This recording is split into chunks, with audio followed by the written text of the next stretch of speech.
It is harder for me than it is for you, believe it or not, to try to remain cogent and clear in thinking when every fiber of your being says nap.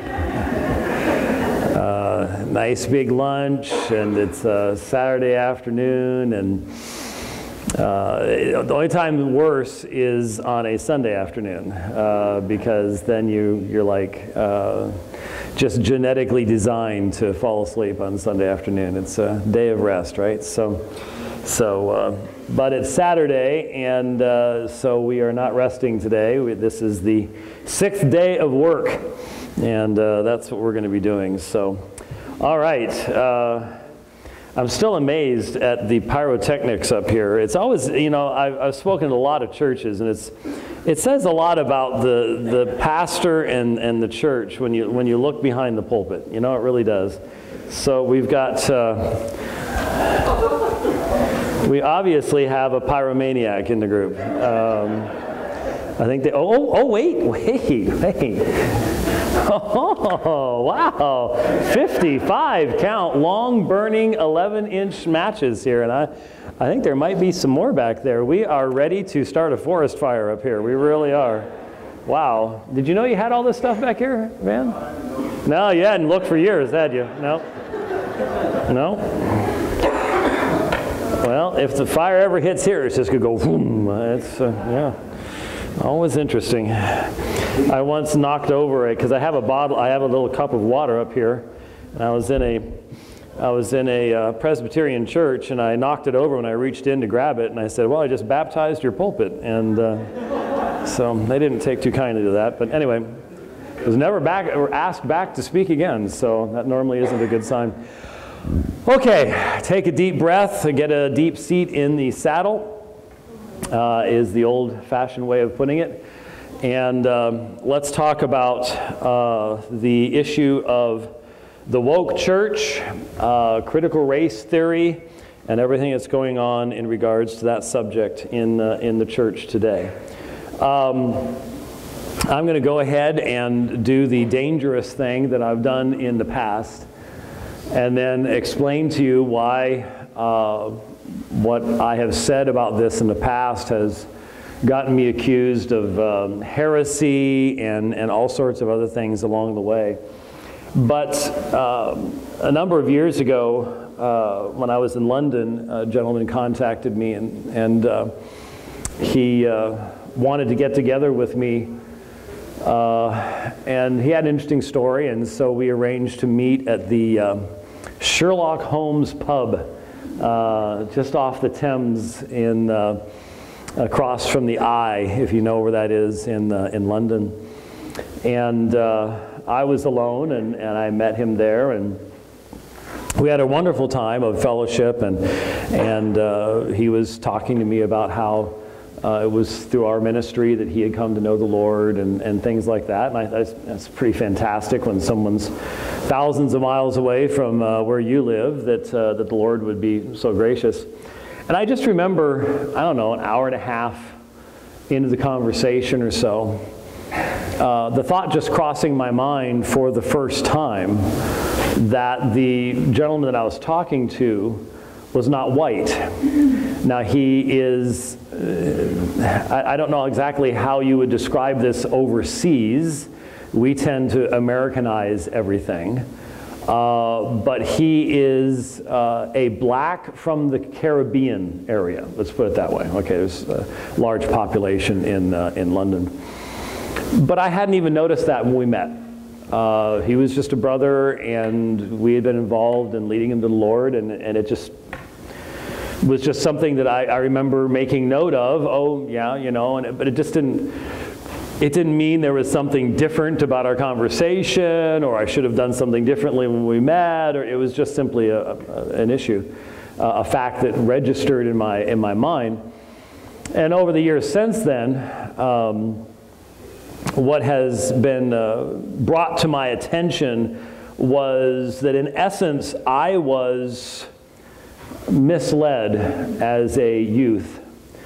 I was misled to believe, for example, that what Dr. Martin Luther King Jr. said in his I Have a Dream speech about desiring his children to be judged by not by the color of their skin, but by the content of their character, is no longer considered to be a good thing. That's not correct. Content of character requires some kind of external moral standard. We can't have that. And so I told a story about my introduction to race as a child. My first memories are of living in a farmhouse in Minneapolis, Minnesota. And there weren't a whole lot of kids nearby. I wasn't in school yet. The closest kids along the old County Road 15 were a family where the father was a black Minneapolis police officer.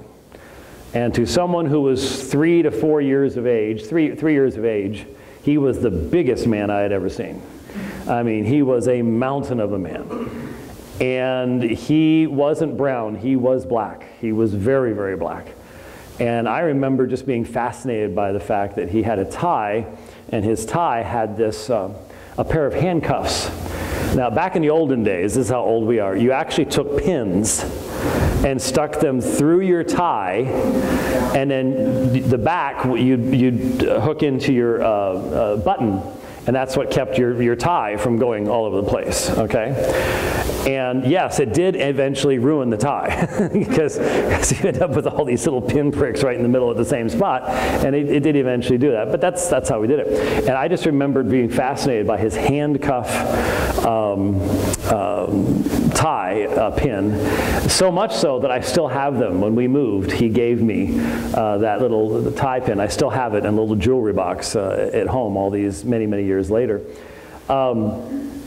But he was a very large black man, and his wife was the whitest woman I've ever seen. I mean, albino white. I mean, never saw the sun white, okay? And that was the couple, and their son was named Kevin. And Kevin was my best friend. And Kevin was brown. And Kevin had a black daddy and a white mommy. And that was the only other family I knew other than mine. And Kevin was my best friend, and so Kevin and I just played, and I didn't know anything about race or anything. It was just Kevin was my friend, and so big deal. What about it? It never crossed my mind that there was something wrong about this, or just had no place in my thinking whatsoever. And I knew he had older sisters, and my sister played with older sisters, and they were just the kids, and it was just, you know how kids are. It's like no big deal. We just play together. And so that was my introduction. And so when I dared to share that and say, look, that's not the first thing I see. The first thing when I met with that brother was, here's a brother that we were used to lead to the Lord. Great. Well, that's wrong. All of that's just wrong. I was wrong to not note everything about Kevin and put that away and think about whatever Kevin's experience was rather than just my own. I was being selfish by not making race an important part of my thinking when I was friends with Kevin, even though I was 3. And I should have been sensitive to whatever experience it was that my friend in London. Now you got to understand something. Part of this problem is we export American experience all over the world, and it doesn't work all over the world. Racial experience around the world is not the same. The church's experience with race around the world is not the same. But we Americans tend to think that if it's true in America, it must be true every place else because, well, we're America. It doesn't work that way. And so many of the churches that I've ministered in the UK, other places like that, have been extremely multi-ethnic. In South Africa, with all of its racial history, some of my most precious memories come from these young black university students that would come up to me. I remember so clearly, I was at a church in Johannesburg, and a group of about 5 young black university students came up to me and they said, we just want you to know, we would not have survived university, if it had not been for the dividing line. Your program was our lifeline, because we were getting hit right, left, and center with unbelief and critical attacks upon Scripture, and we would hide in our dorm rooms and listen to the dividing line when it would come on. I mean, there are few things that make me more proud than to have met with those young black men, and then like 4 years later in Randburg, very same situation, different group of young men, same thing though, the unbelief of the university, and a lifeline from the weird-looking dude in Phoenix, Arizona on the internet. What a blessing. And it just never crossed my mind until the past 3 years to even notice someone's race along those lines. But now what I've been told is that that's exactly should be the first thought across my mind. And I'm told this by black Christians and by Hispanic Christians, and not so much by Asian Christians, but by some. I'm told you are the exact example of what is wrong, of why the church needs to get woke, because you are not entering into my experience if you do not prioritize my experience and my ethnicity in the church. That's the first thing you should think about. Interestingly enough, it's never reversed. The poverty that I lived in as a child, that home I was living in when Kevin was my best friend was a 105-year-old farmhouse that my dad had talked the owner into renting it to us by renovating it himself, because the owner didn't think that it was worth living in. That's how poor we were. And we earned, I think, the first 6 months of rent by my dad replacing the windows. We had so many bats in the attic that at night you could just hear them all over the place. There was 1.5 feet of guano in the attic. We were poor people. But no one seems to care about that because you're white. And if you're poor and white, big deal, you still have privilege. And I'm like, I'm confused. I'm lost. How is this working? It's working because of critical race theory. And critical race theory comes from neo-Marxism. And critical race theory, again, is based upon the idea of the oppressor and the oppressed. And remember, oppression does not require you to actually oppress anyone. Oppression doesn't matter whether you yourself are oppressed.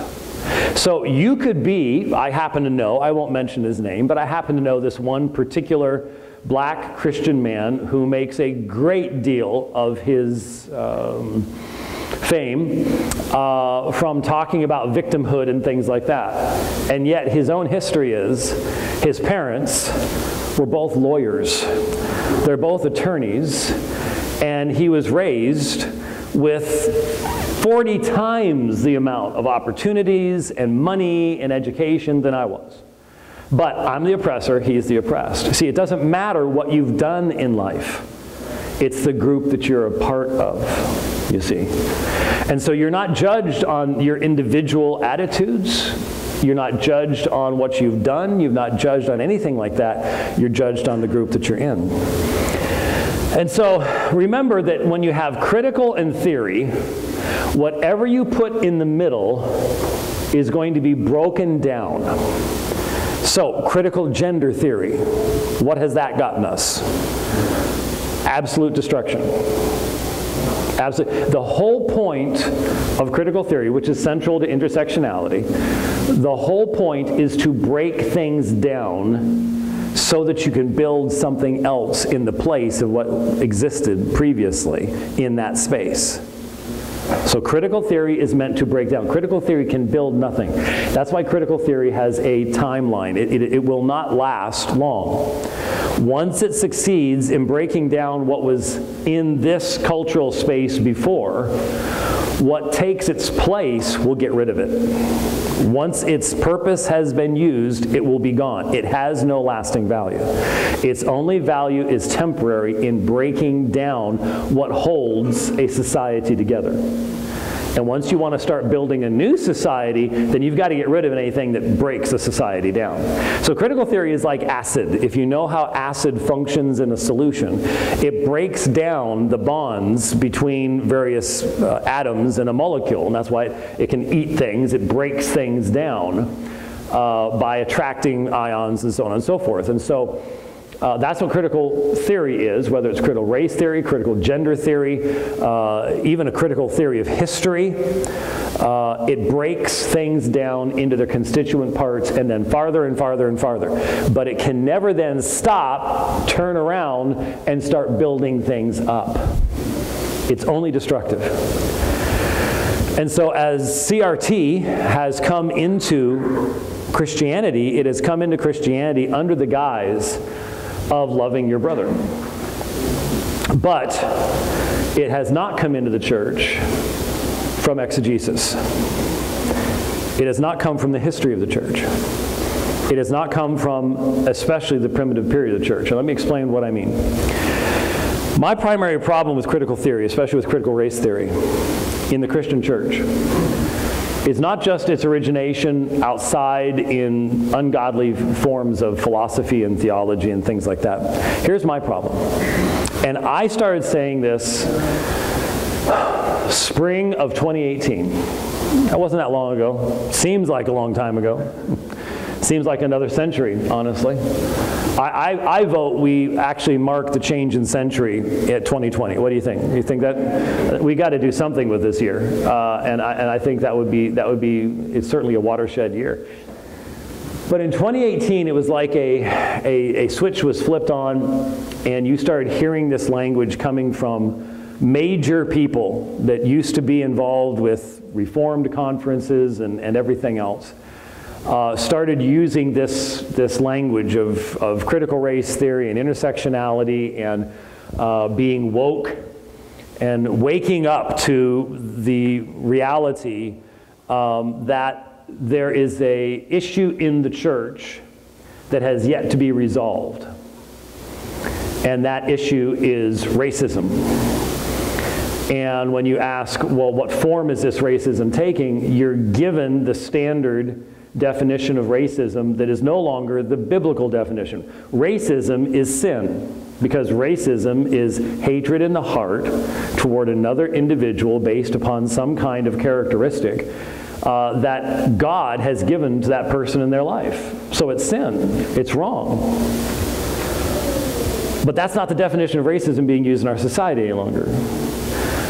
What you have in your heart's irrelevant. It's who you are. It's what group you're a part of. And what happens is, in the church, we use the fact that we all know racism is wrong. And racism is wrong in a Chinese church that looks down upon non-Chinese, just as it is in a southern white church that looks down upon blacks, or a black church in South Africa that looks down upon whites. It doesn't matter what those colors are. It's the attitude of the heart, because that's what God says He's going to judge. Okay? So I've seen it everywhere. And I've seen the gospel overcome it in every one of those situations. Every one of those situations. But I want to take you to a place where hopefully it will give you a vantage point that isn't normally brought into this situation. If I can offer anything, maybe this will help. Just as my hopefulness for the future and my examination of eschatology has been influenced by my teaching church history, the same thing is true here. Same thing is true here. When this all really started kicking off and started coming out into the open, it had been there for years, but out in the open, and some of us slow folks finally started to catch up with it. My first thought was, what about the early church? What about the early church? We don't think much about the early church, and when we do, it's unfortunately very frequently in the context of, oh, I wish we were like the early church, because the early church was so perfect and they had such harmony, and the reality is that's not the case. You look at the church at Corinth. Corinth had problems. And the interesting thing is they continued to have problems even after receiving 2 epistles from Paul that we know of, and a possible third. There's a possible epistle between 1st and 2nd Corinthians that we don't have, and which means we weren't supposed to have, by the way. They continued to have problems. I mean, that church had problems. But the early church had the apostles. And the early church was founded under the Roman Empire. And what that means is those initial fellowships, hiding out, primarily house churches, but they had elders and they had discipline. 1 Corinthians chapter 5 tells us that, put them out. There was discipline in the church. There were the sacraments were being offered and practiced. The church was being formed and was functioning. The church had its own liturgy. The church had its own hymnology, just as we do today. But what was the church made of? If you had a church in Ephesus, if you had a church in Laodicea, if you had a church oh, that's why it doesn't come up. Could we switch over to the, okay, I apologize. Let me get that back up there. I forgot to restart it. And Apple TV, there we go. Ta-da! Oh, that's not good. Look at the teeny weeny little screen. You can't really see anything there, can you? Yeah, well, that's not going to work, so I'll just read it to you. We won't worry about that. I'm sorry?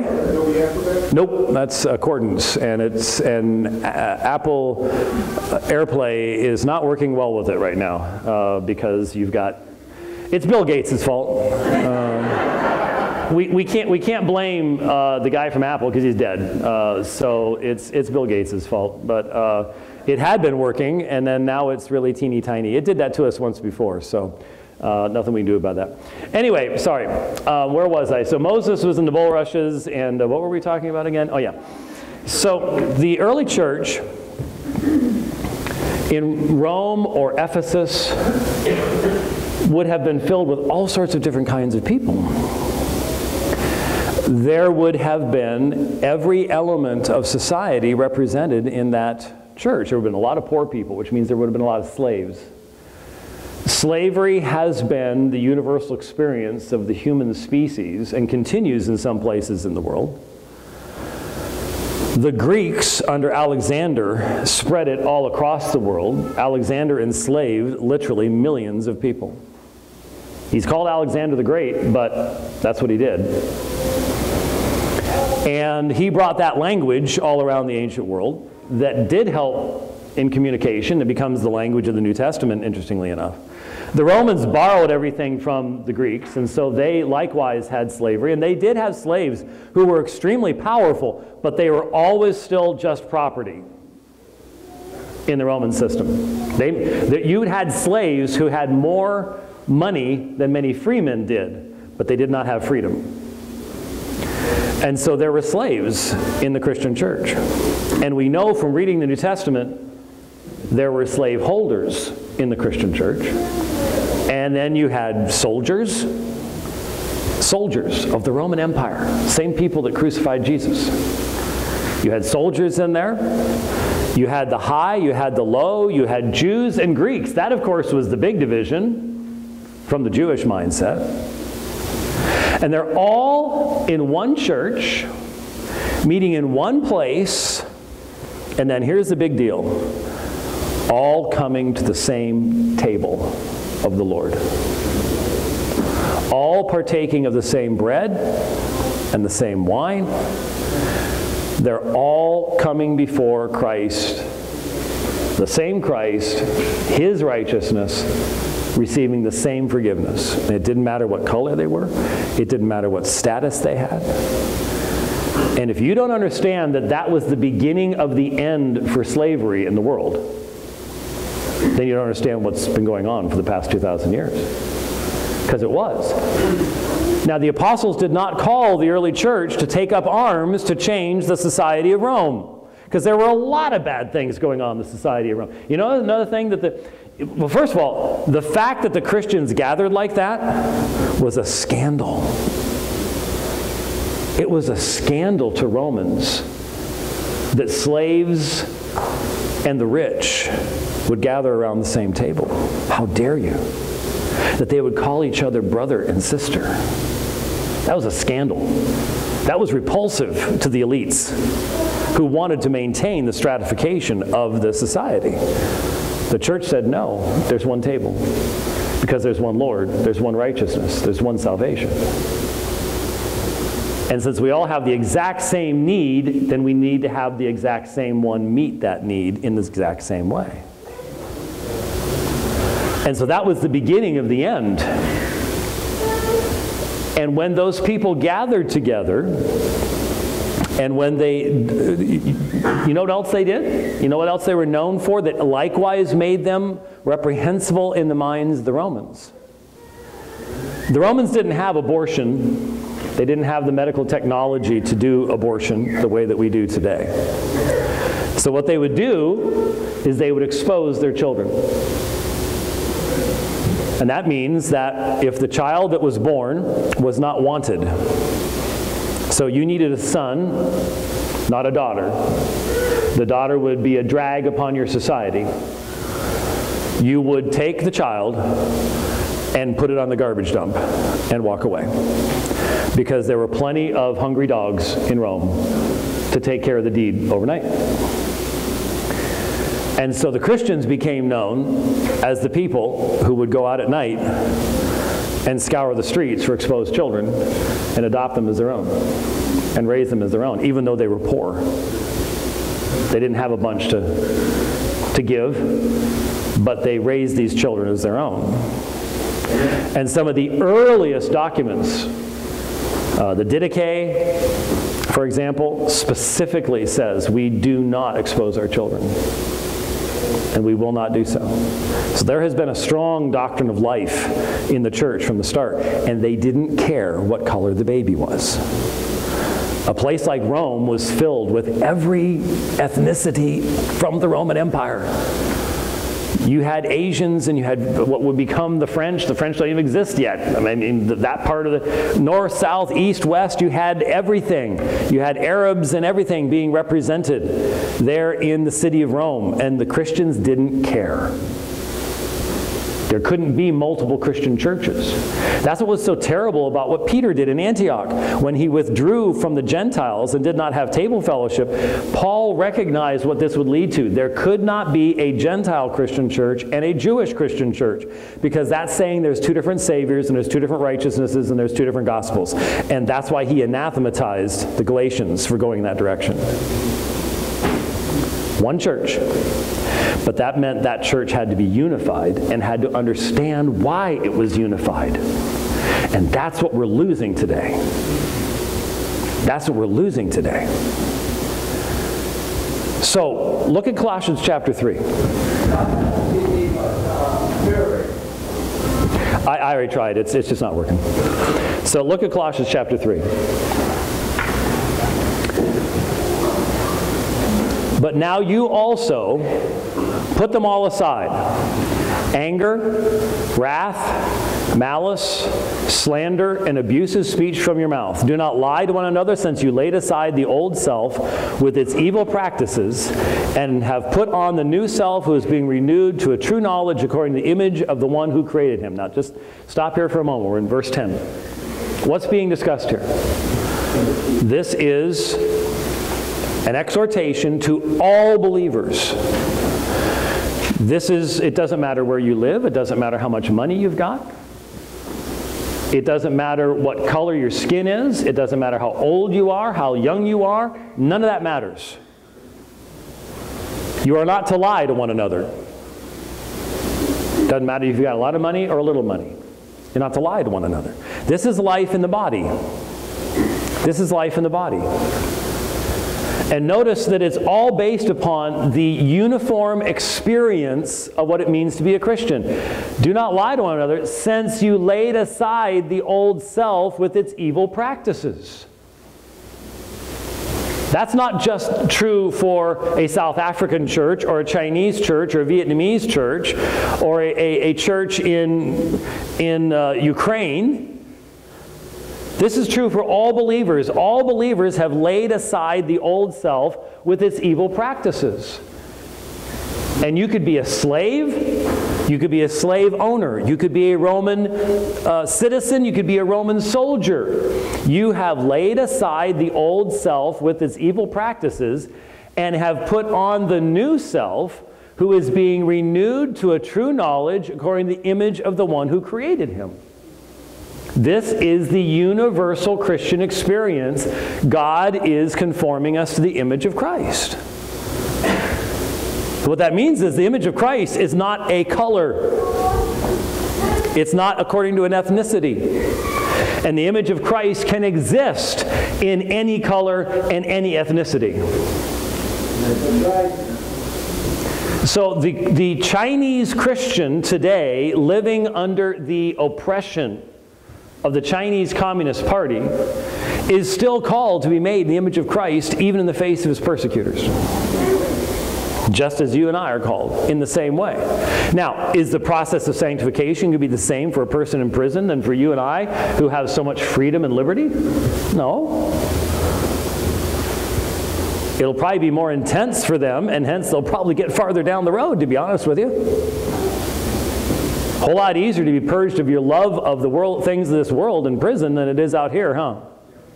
Not much temptation in there. But the point is, there is only one who created him.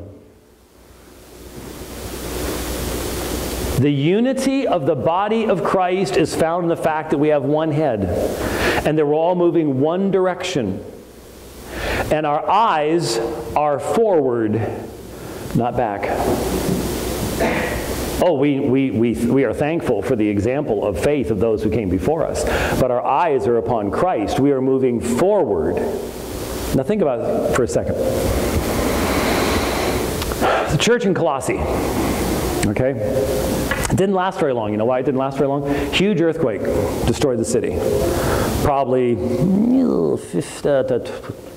24 years approximately after Paul wrote to the city was destroyed. It hasn't hardly been excavated at all. We know where it is, but there hasn't been much work done on digging into it and stuff. It would be interesting to see what they would find. The church of Colossae is over toward the east, and there's something interesting. Let me just scroll down here a second.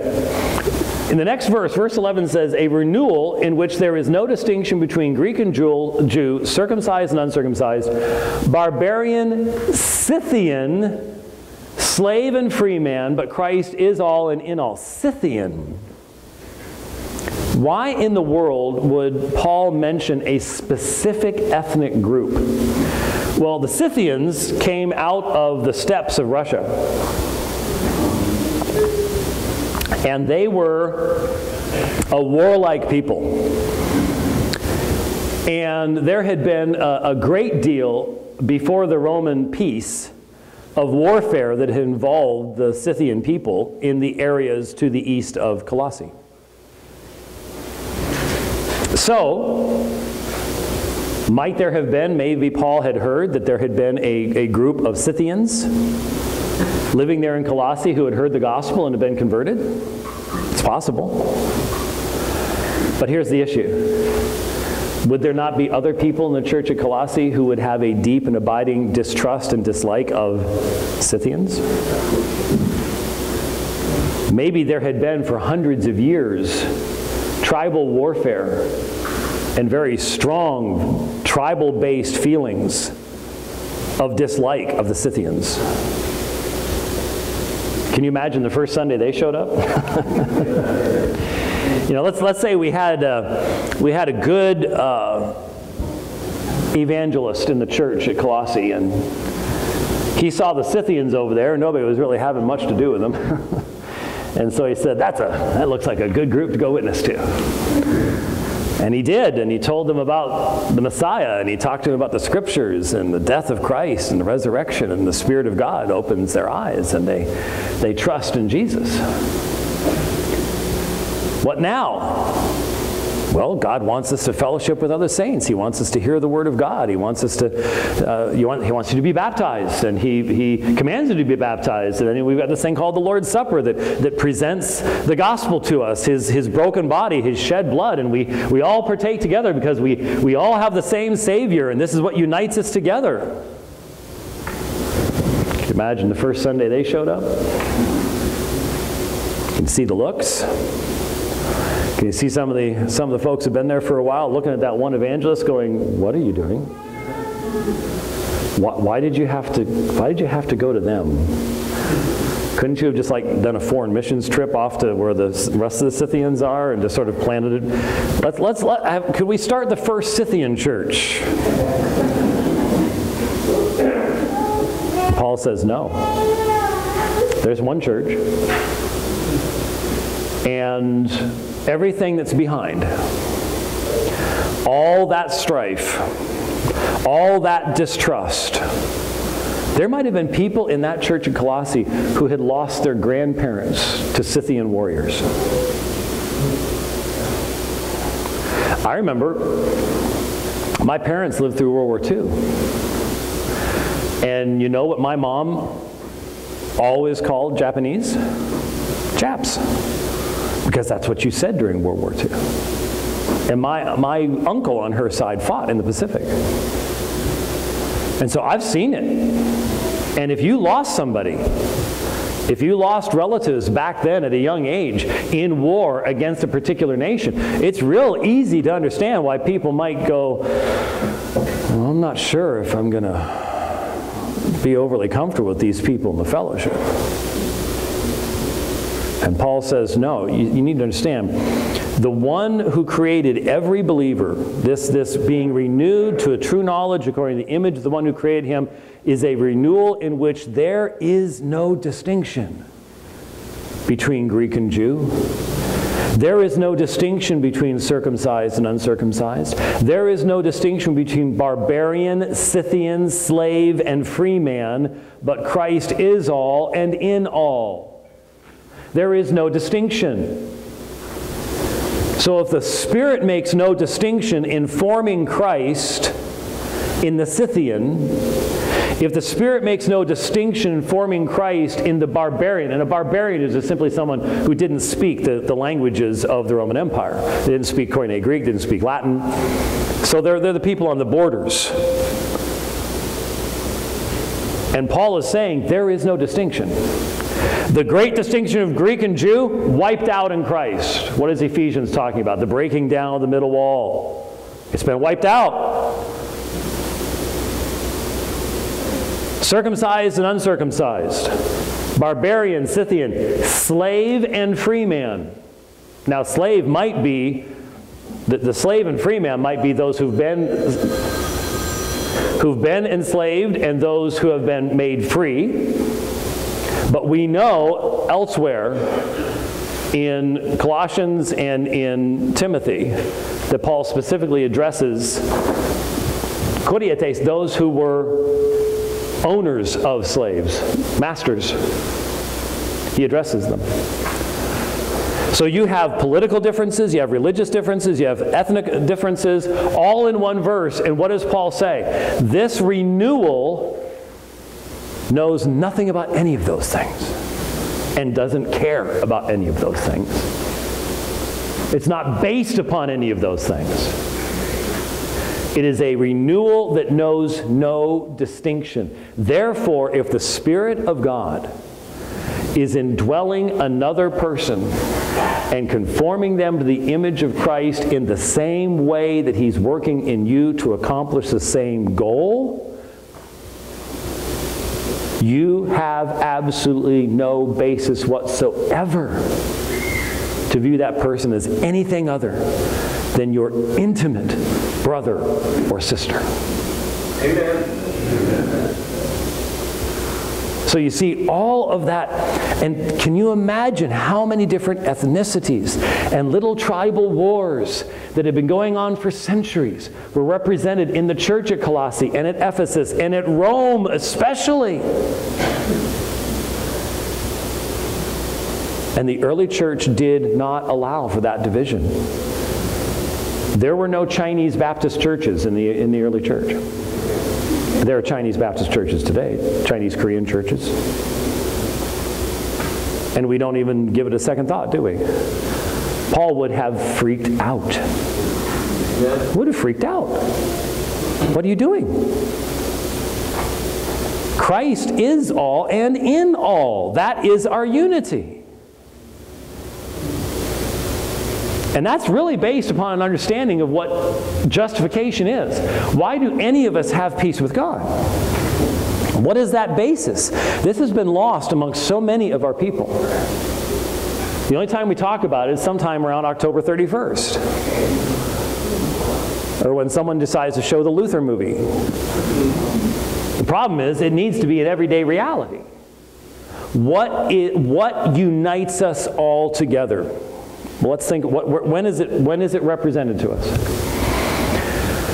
For most of my adult life, I was a part of a church that would have the Lord's Supper either, well, I forget how often we did it at the Southern Baptist Church that Kelly and I met at.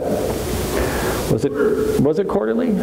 She's saying quarterly, so it's quarterly. And then when we went to the Reformed Baptist Church, it was monthly, third Sunday night of each month. And now at Apologia Church, we do it every Sunday. So I've been through all of the different kinds. And I've been through the pass the elements kind. And at Apologia, we come forward and we take the elements ourselves. So I've been through a number of different ways of the Lord's Supper being done. And I can tell you that the supper, as a representation, as an image of the gospel, the broken body, the shed blood of Christ, is the God-ordained, Christ-commanded sign of not only what the gospel is, but who we are as the body partaking of that one body together. We are unified in Christ. Amen. One of the beautiful things right now about the way that we are doing things at my church is that one of the things I get to do as one of the elders is I get to stand down front. We have two lines that come forward. We're in a facility smaller than we are. We're renting the place, and so it gets tough. For a little while at the beginning, we're all sort of just moving this far in the line to get all the way around to be able to come forward. But I get to see this whole line of people coming forward, and they're standing. Everyone can see them. This is one of the things I like about it, because what does 1 Corinthians 11 say? You are doing what until the Lord comes? Proclaiming the Lord's death until He comes. There needs to be something proclamational about the supper. And I think when you stand up and you walk forward publicly and you partake of the bread and the cup, everyone around you sees, here is a person who is saying, this is my only hope. I have nothing but Him. I'm trusting in nothing but the broken body and the shed blood of Jesus Christ. And that encourages everyone else who's doing the same thing. We are unified together. We're coming to the same table. We're partaking in the same elements. None of us gets to go before somebody else. We don't say the super Christians have this line and the lesser Christians have that line. There is only one line, well there's two, but it's come to the same table. And we all partake together. And it says to the world, we are united at this table. This is what brings us together. And I know the stories of some of those people coming up there. I can think of one man with his family. He was in Iraq for a long time during the worst of fighting, and he struggles with it. He struggles with the things he did. He struggles with the things he saw. Death. How many of his friends died? Fallujah was a bad place, in case you weren't aware of that. And so I see him coming forward, and he's saying, Christ is enough for me. And I see the family coming forward that has the little daughter with spina bifida. And, when you're one of the elders, you know a little bit more about what some of the stories are. And all these different people with all their different experiences come to one table. We have one profession. And if we allowed the past to divide us, we would have to split up into different churches. And there would be no one body. But at that time, in that place, we are one. It's beautiful. Here's the sad thing. You see, why do you have peace with God? We've done entire weekends on this subject. So you know the answer, but let me give it to you very briefly. You have peace with God, having been justified by faith, Romans 5:1. What does justification by faith means? That means that God has imputed your sins to Christ and His righteousness to you.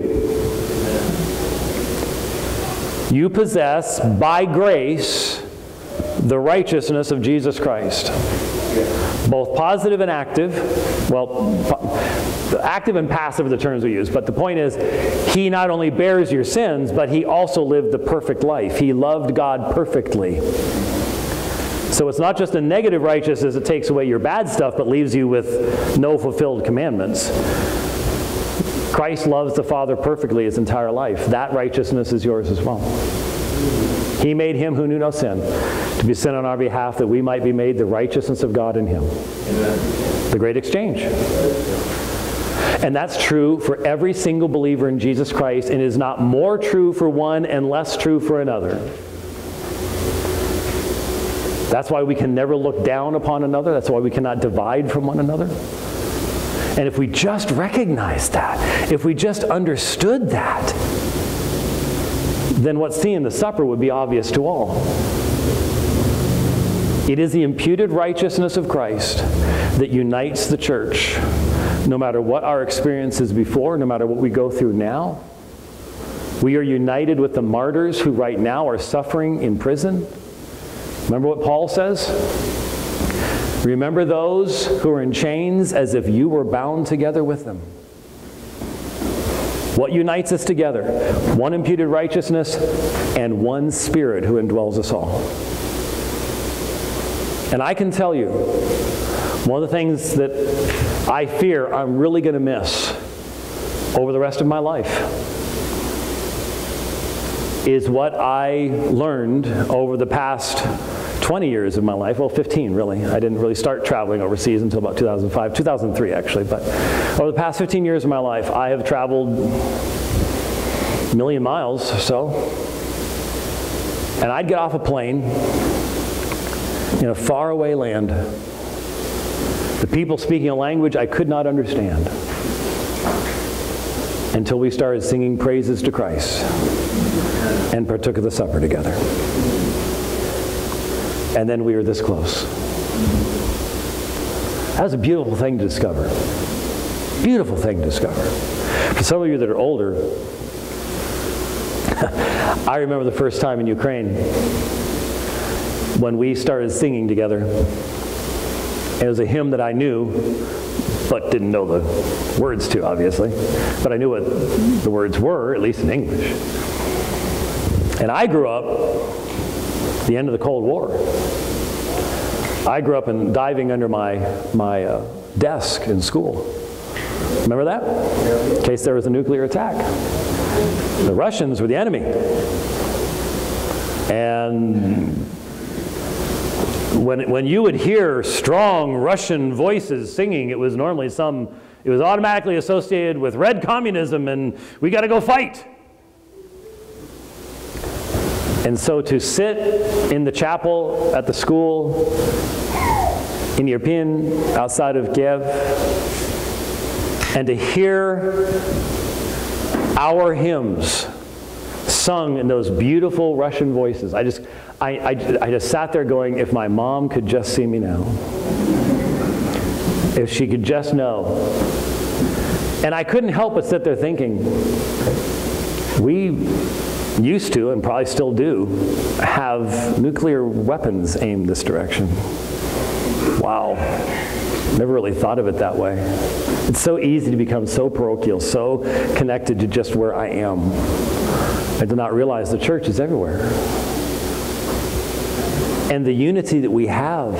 I mean, there have been times I've gotten off a plane, I've met brothers I've never met before, and by the end of the night, it was like they had been brothers my entire life. The closeness that you would have, the relationships that have been developed. And that's one of the things that I'm concerned, I may never get to see those men again. That's troubling, but I'm glad I had the opportunity to do so. I really, really am. This union we have is precious, and critical theory denies it. It denies it. Some of you may have seen the book Woke Church by Eric Mason. And if you have, you may not have known that there was a section about me in it. He related a situation that arose in early 2018 where I had heard some discussion. I don't remember if it was from him or someone associated with him, but I had heard some discussion about the need to create black spaces in the church. So spaces in the church based upon ethnic identity. And in response to that, I created a meme. I don't do that a lot, but I did in that situation. And I said, the Lord's Supper is a Christ space. There is no room for the insertion of anything else at the table than a focus upon the one who gave himself for us. Anybody know what Eric Mason did with that? He called for an ecumenical council to meet in Philadelphia to declare me a heretic.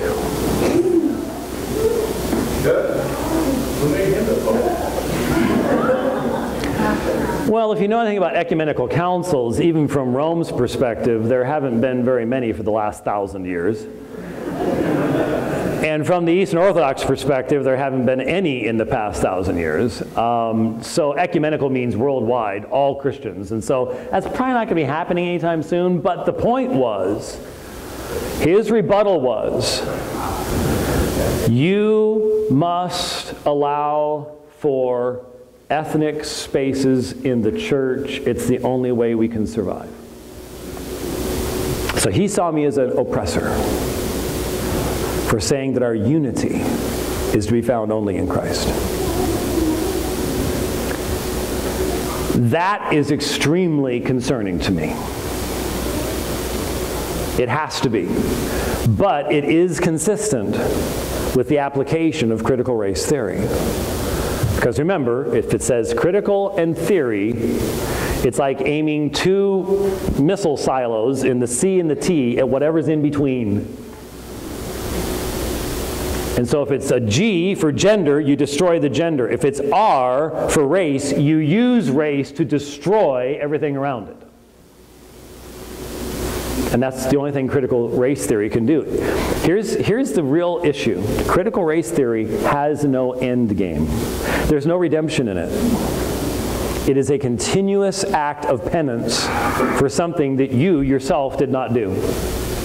And what it does is, instead of Colossians 3, a renewal with no distinction that's ongoing, it's going to keep going in the future, it orients you toward the eschaton.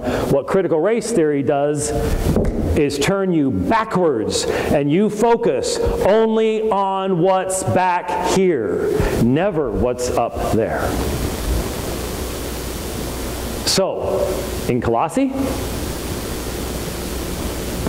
those Scythians, if critical race theory had existed and been allowed in the church by the Apostle Paul, then it would have been appropriate for those who 100, 200 years earlier had been at warfare with Scythian tribes to raise those injustices and say, okay, we'll let the Scythians in the church, but they need to be apologizing on the same day every year to those of us who lost our ancestors to the Scythians.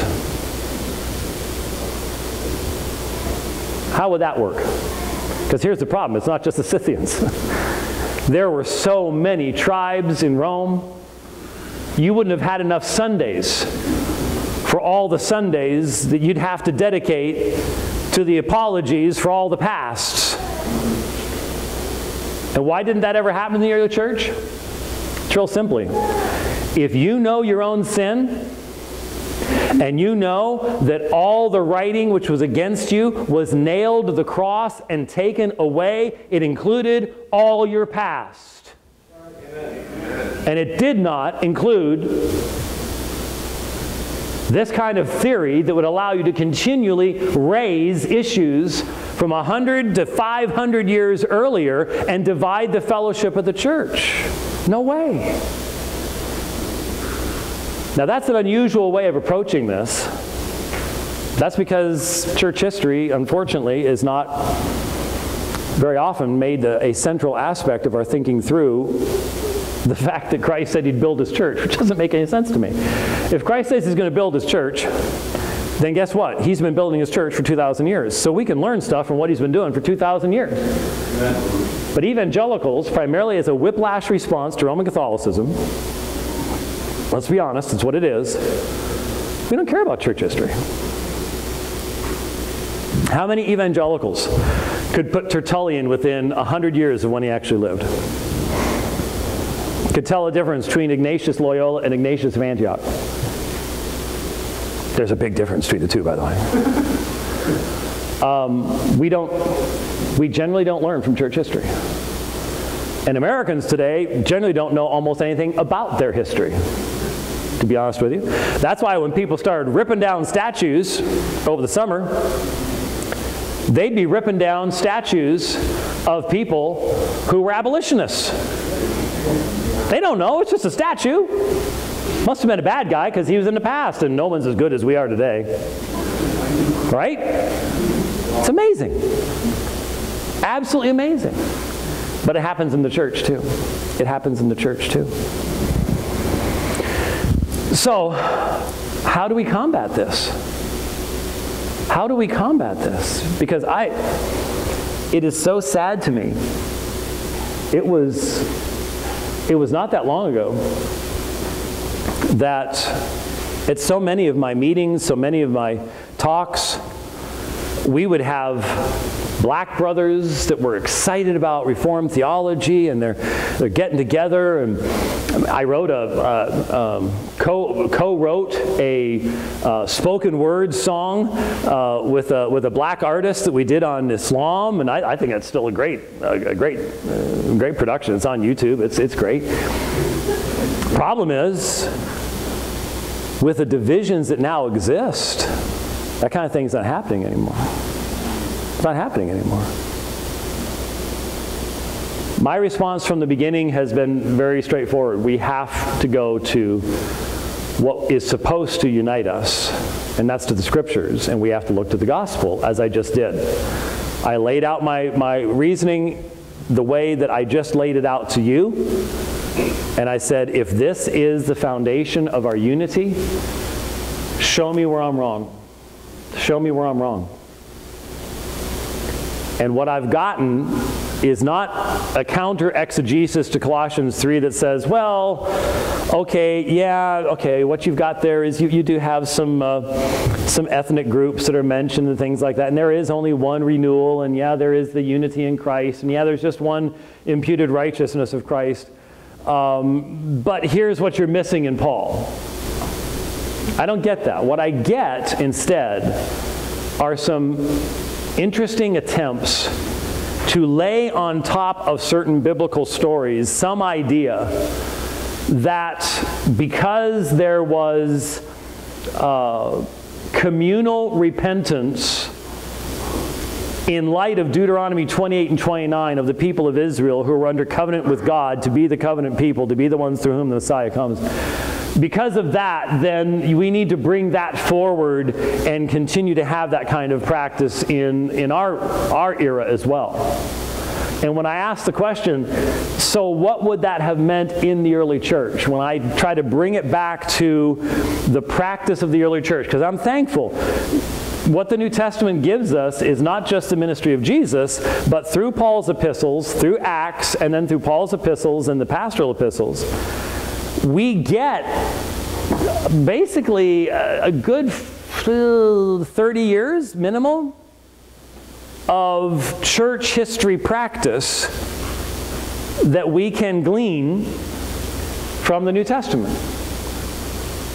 And when I do that, what I see from Acts to Revelation is a church where ethnicity is celebrated as the object of God's redemption. It is never the basis of the division of the people. So men from every tribe, tongue, people, and nation. Revelation chapter 5. Beautiful text. Men from every tribe, tongue, people, and nation. God has sent His gospel everywhere. I am thankful for that. I am grateful for that. And it is not, some people interpret what I said, for example, about my friend Kevin, as if I'm trying to say we all should forget about whatever we bring to the table from our past and our history. I'm not saying that. Whatever gifts of grace you can bring to the church that come from God's Spirit in your culture and your background, bring them. It's the sin you need to leave behind. It's a sin that's forgiven. That's what can't be brought in. So if your particular ethnicity, look, there are a lot of people that are sitting here going, I don't even have an ethnicity. I am mutt. Okay? I am American mutt. I went to Ancestry.com, and when it came back with the map, it said, "Are you kidding?"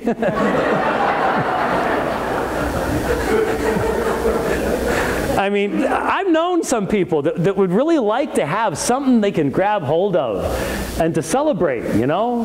Because they all know I'm Scottish, you know? And so I've got my kilts, and I can laugh at the fact that when I was in Scotland once, we did kilted apologetics at this one church. It was between Edinburgh and Scotland and Glasgow.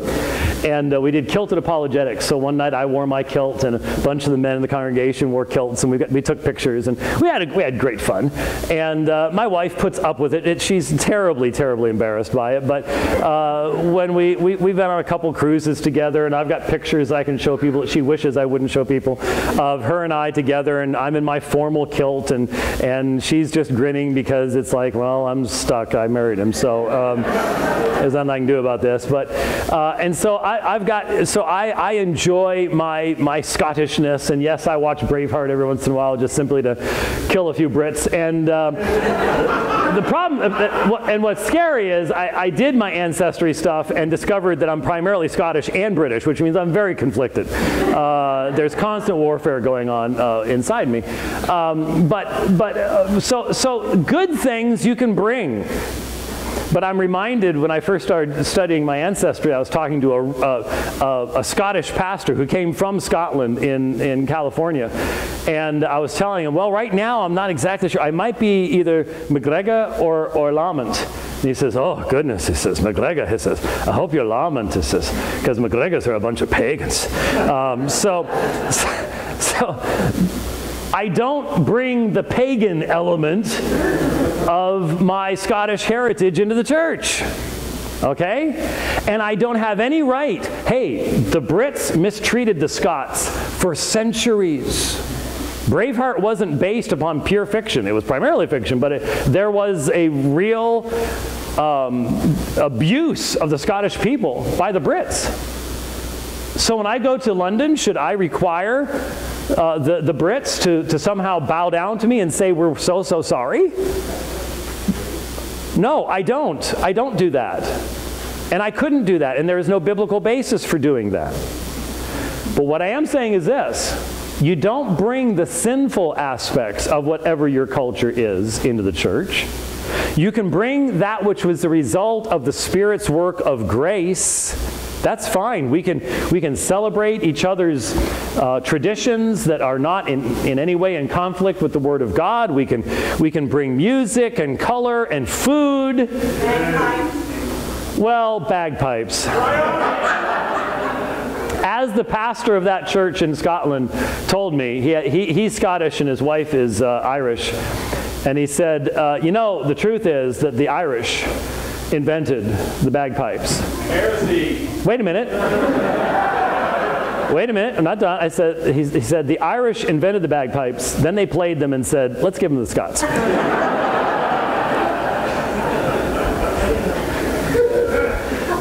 There is a wee bit of truth to that, I think. So yes, you can bring that positive aspect into the church. But when it is something that touches upon sin and failure and division, that has been covered under the cross. You don't bring it into the church. And that's what we're seeing around us right now. We are seeing division along those lines. And then what happens is once you buy the idea of intersectionality and that you bear responsibility simply because not of what you've done, but of who you are. And see, who am I? I am in Christ. He is my, what does it say? Christ is all and in all. What is the only Christian identity? What Christian identity must override any other identity but that of Christ? That's a couple amens. But do we believe it strongly enough to live it and to proclaim it to others? Because what we're being told is, oh, that's all fine, but you need to understand that there's something more important now than that. I'm not going to want to say it that way. Basically, it says, well, you're just not entering into the dialogue. Well, the dialogue I want to have is between believers who have the same Spirit and the same Scriptures to turn to. Not believers who are turning to neo-Marxism as their source of authority. And if we do that, we come to the Scriptures. I've been listening to a number of men, and I'm trying to figure it out. I'm trying to hear, and I'm trying to see the exegesis, and I'm trying to find that thing called consistency. And if I'm dealing with someone and I say, okay, you and I are both Trinitarians, right? Right, of course, yes. Father, Son, Holy Spirit. All right, good. Let's look at the kind of exegesis that we need to do to demonstrate the doctrine of the Trinity. And we've done that one at least twice here over the past 20 years. Brother, I'm 58 years old and you're holding fingers up that far away and expect me to see them? Seriously? If I was standing up here, would you be able? You got your glasses on. I ain't got my glasses on. Is that a 2 or a 3? Van? 2 or 3 times? 2 or 3 times have we done? 2. Thank you. That's only once a decade. That's not nearly as much as we should have been doing it. We've done the doctrine of the Trinity here over and over again, right? Okay, so we walk through it, we look at the kind of exegesis that we do, the consistency of our interpretation in looking at the fact there's only one true God and there are 3 divine persons and the deity of Christ and the personality, deity of the Holy Spirit, and it's all based upon Scripture, and we put together our case. Okay, now, let's talk about your critical theory, your critical race theory.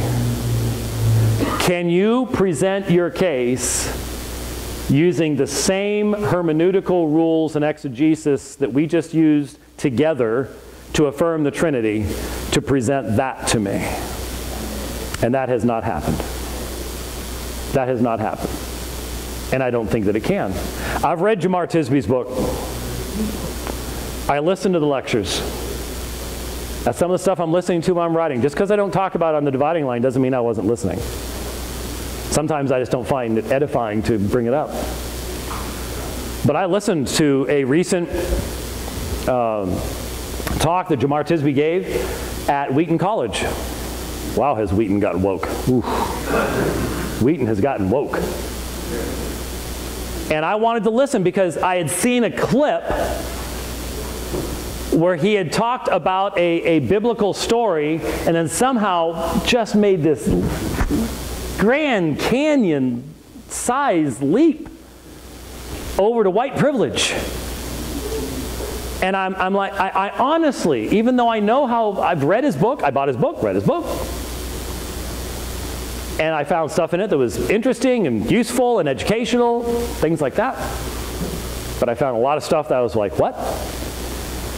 But I've listened, and I had seen this clip, and I said, there has to have been something that came before this clip that provides the foundation for going from here all the way over to here. Has to be. So I tracked down the sermon, loaded it up, listened, and there was nothing there. There was no exegesis. There was no biblical argumentation. The leap was just a massive leap. And the only thing I can say is I think he expected the leap to be accepted because of the fervor of the emotion with which it had been presented before that clip. But I didn't find the exegesis. And I'm waiting for someone to walk up and say, well, here is why what you're saying from Colossians 3 or Ephesians chapter 2 and the biblical teaching of what makes the unity of the body, here's why it is not relevant to the modern situation, the woke church, where we have determined that there are people in the church that need to be in a continuous, never-ending state of penance toward other people in the church for things that their ancestors may or may not have done. We can't know, we can't tell. But we are going to use identity politics, and we're going to put everybody into their ethnic camps and go from there. I mean, I can prove that on my father's side, my parents came from Scotland between 1880 and 1884, because they were married in Dundee. And then I have a picture of them on the plains of Nebraska, digging barely a survival out of the dirt, poor as can be, and were for many generations. So they weren't around in the antebellum South.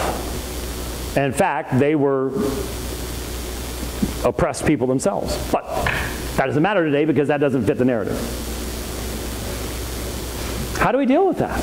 Well, the only thing I can say is you keep coming back to the foundation. What is the foundation? What is, and you see, in my experience, true brothers and sisters, eventually, it is the exposure to the Word of God. It is constantly referring to the Word of God. It's constantly asking the Word of God be obeyed. It is showing your own desire to be in submission to the Word of God. That's what causes people to see when they have been taken captive by philosophy. Paul warns us, do not be taken captive by empty philosophy. Neo-Marxism, intersectionality, critical race theory is empty philosophy. It's not just genetically false because it's based upon a false worldview. It is directly against the teaching of Scripture concerning what constitutes the unity of the church. And so Paul wouldn't warn us that we could be taken captive by empty philosophy if that wasn't a possibility. And when you go and we send our kids off to universities, when we raise them in churches that entertain them rather than challenge them to build a strong foundation, we shouldn't be surprised when they get taken captive in the battle. Because we sent them in there pretty much naked as far as having any armor is concerned. We sent them in there without a foundation. So they can be taken captive. But that doesn't mean that they have to stay there. Doesn't mean they have to stay there. And so from my perspective, that is the most powerful antidote, is to go to the Scriptures and say, brother, sister, if this is the normative authority for you and I, then let's open this up and let's ask ourselves the question, what unites us? Because critical theory can only answer the question, what divides us? It has no positive means of creating unity. So since Christ prayed, may they all be one, Father, even as you and I are one, what can unite us? What is it? And get down to the basics. Talk about justification. Talk about what it means. What does it mean that all of those written documents which contained accusations against us were taken away, nailed to his cross? How complete is that? Well, let me ask you a question. How complete do you want it to be? Brother, sister, how complete do you want it to be? You're sitting there going, it has to be total or I'm lost. That's right. That's right. So someone and you've heard it said, when the devil brings back up to you things you did in your past, what do you say to him? Nailed to the cross. Nailed to the cross. As far as the east is from the west, the depths of the sea. Well, then why do we have people trying to bring up not just what you didn't do in the past, but what someone who looked like you, who might have been related to you, did 160 years ago? How does that work? And how does it work, especially when you take that out of the United States? Look, I was born in Minneapolis, Minnesota. There is not a more Yankee state in the Union than Minneapolis, Minnesota. And when I first started finding out about the Civil War, we lived in Harrisburg. Anybody know Pennsylvania well enough to know? Harrisburg is about 30 minutes from Gettysburg. In fact, they could hear the cannon fire in Harrisburg during the Battle of Gettysburg. But my mom would take me out of school. Well, she'd call the school and say I was sick. She's dead. She's forgiven. Doesn't matter. I don't think she needed to be forgiven of anything for that, to be very honest with you, but she'd take me out of school, and we would drive down to Gettysburg together, and we'd walk the battlefield. How many of you been to the battlefield at Gettysburg? Been to the cyclorama?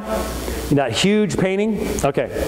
Man, for a kid that's 7, 8 years old, I mean, that's pretty awesome.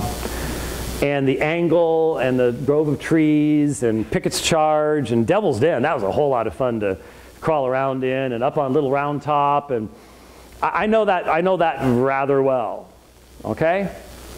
And so I've been aware from a child the massive cost to our nation of the fundamental failure due to compromise that the founders made when they made this nation. Because there were many who wanted slavery abolished at that point in time. When the Constitution was ratified, they wanted it done. But they couldn't and keep the 13 colonies together. And they had to have the 13 colonies together. Why? Because you were fighting Britain. And so you needed to have as many people as you could. And so bad compromises were made. Bad compromises were made. That's our history. That's our history. It's not the history of South Africa. It's not the history of Zambia. It's not the history of Canada.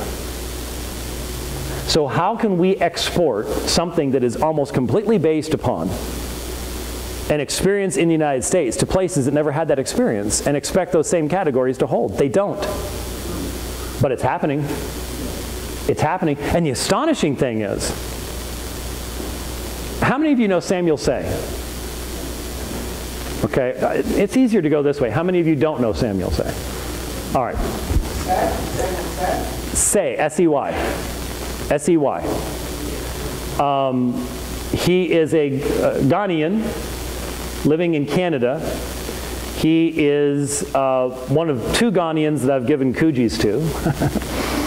The other is Kofi. How many of you know Kofi? Okay, and Kofi, his house burned this past summer during the fires, and he lost his Kuji, so I got him a new Kuji, so he's happy. What? What is it? What is Kuji? Who let him in here?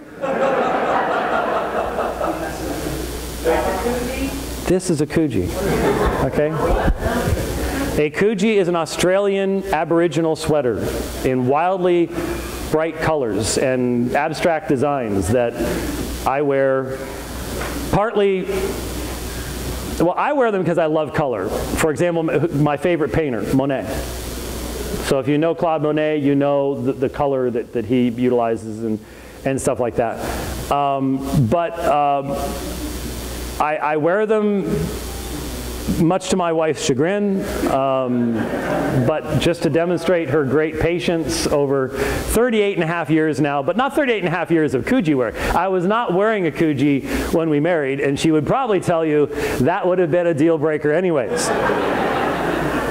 I'm not even looking to see if she's nodding. I don't even want to know. But anyway, so kujis are white, super bright sweaters. Anyways, Samuel Say is a Ghanaian Christian in Canada who is a pro-life advocate, and he's a brilliant writer. And his father abandoned he and his mother when he was very young. I think he's only seen a picture of him once. And he wrote an article a number of years ago, well, a number of years, it was about, it was June of 2019,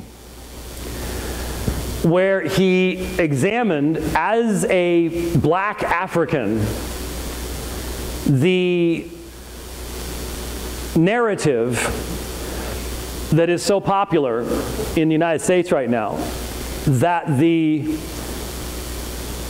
problems in the black community are primarily due to the Civil War,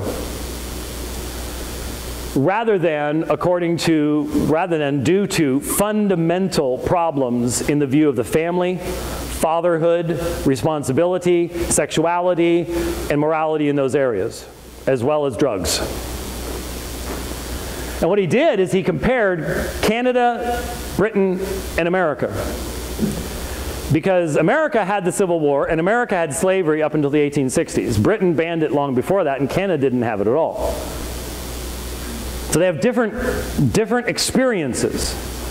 What he discovered was that by comparing the black communities in each one of those places, the only consistent thing that would make the numbers fit together had nothing to do with what happened 160 years ago. It had everything to do with fatherlessness in the family.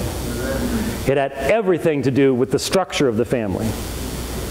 And it couldn't be blamed on the history of that nation. It couldn't be blamed on something that happened 160 years earlier. And he raised the issue, and I made the mistake of raising the issue, because he can get away with it a little bit easier than I can. My last name is White, for crying out loud.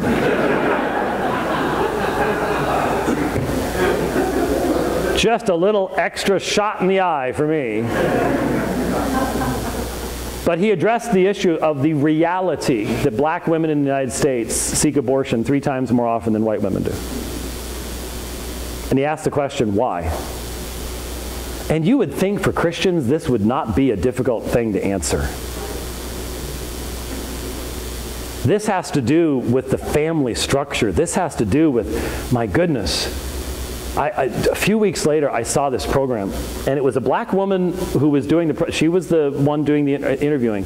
They brought in black men, young black men. I mean, to me anymore, looked like kids. Sub 30. And if you're sub 30, you're starting to look like a kid to me. Well, my youngest is 31, thank you. It's nice to have a little backup now in the back row there.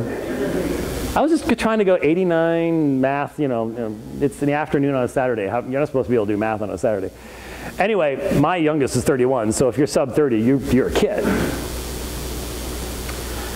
And when you look at that whole, you bring all the data together and all that stuff together. The reason that there is that disparity all had to do with the fact that you have these young men that the woman is interviewing. There was one young man who had 26 children by 18 different women. Under 30. Yeah. Most of them had more than a dozen children by more than half a dozen women. And what she was saying was, this is our problem and we have to deal with it. And she's right. The problem was, she's coming from a secular perspective, and I would say she doesn't have all the tools to deal with it. That's a gospel issue. That's a gospel issue.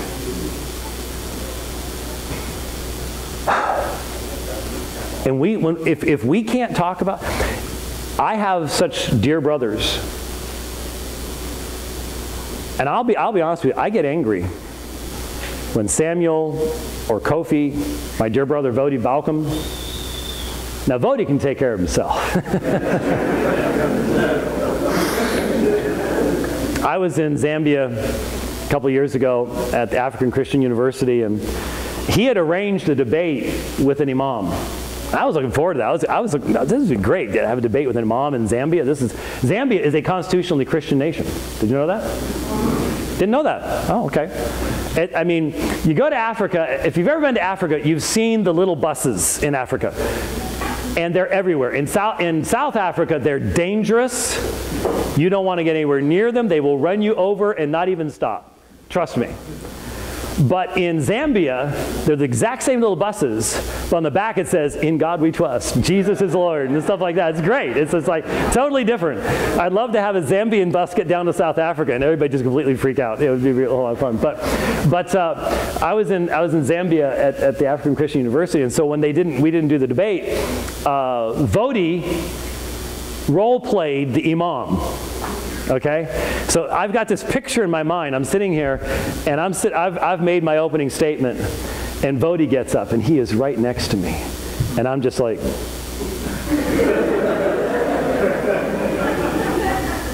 have you ever seen him? He is a mountain of a man. He really is. And not only because he's big do you want to give him a wide berth. You know why else. In 2016, 6 o'clock in the morning, my phone goes off. And I'm like, who is texting me at 6 o'clock in the morning? So I'm looking at my phone, and there's this black guy in a gi, and then some other guy, and he's holding a trophy. And I'm like, what? And so I text back, and it was Vodi. And he had just won the ultra heavyweight jiu-jitsu Pan-American title. So don't mess with the man, okay? On any level, do not mess with the man. Though I beat him in the debate, of course, but that was sort of predestined, maybe? I don't know. We had a lot of fun with that. But when people go after Samuel and Kofi and Daryl Harrison and Omaha and Vodi Balcom and people like this, and they call them every name under the book because they dare to stand up and, hey, it was 2010. 2010, I had Vodi on my show. And Vodi was talking to me about something called ethnic Gnosticism. And I didn't understand. I mean, he explained it well, but I wasn't there yet. But what he was basically saying was, it's extremely dangerous that there are so many people in the church today that are saying that you have to experience certain things to be able to know about them. Ethnic Gnosticism. So if you don't have my ethnic experience, you can't speak to issues of sin in my life. That's going to be an absolute game changer for the church. Now it's called standpoint epistemology, and we all know all about it. Now we're being told, you have no right to say anything. What happened to this? What happened to this? Standpoint epistemology assumes this doesn't exist. That's the problem. And yet it's all over the place now. It's all over the place now. So Vodi was talking about that stuff a long time ago.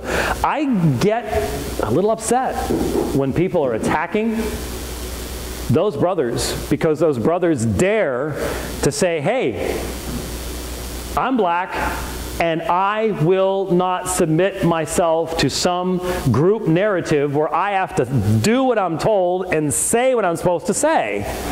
I have a different authority. And from my perspective, if I just sit back and let them go on alone, I'm not supporting them, and I am actually aiding the other side. And oh goodness, have I paid the price. How dare you? You white supremacist, you. Well, my last name's White. That's about as close as you're going to get, because it never would cross my mind. It's against everything I could possibly even imagine. There were no white apostles, for crying out loud. How in the world could you even come up with that kind of idea? The German white supremacy idea was insane, evilly so. We thought we had gotten rid of all that stuff. Well, our memories, our collective memories stink. They're about as good as my memory anymore. When I walk into my office, sit down at the computer to do something, and by the time I've got the browser open, I've forgotten what I was supposed to do. Some of you are going, oh, you too, huh? And I'm not as old as him. I'm getting worried. Yeah, well, we don't remember things. We don't remember. We don't learn from history. Man, let's try to make it, if we can, that we will learn from what we're experiencing now. We will learn from what we're experiencing now. Now, I was supposed to take a break half an hour ago. And most of you drank pops and waters at lunch and everything else, and I'm making a mess of stuff because I got rolling, and I apologize, but at least you didn't fall asleep. Give me at least that much credit. You did not fall asleep. So what we're going to do is I'm just going to go ahead and wrap up a little bit early, and you can get we can get the fly out of here. Remember a couple years ago, that one fly, we could not kill that thing for love nor money. I'm going to tell you, it was here the whole weekend. Same one.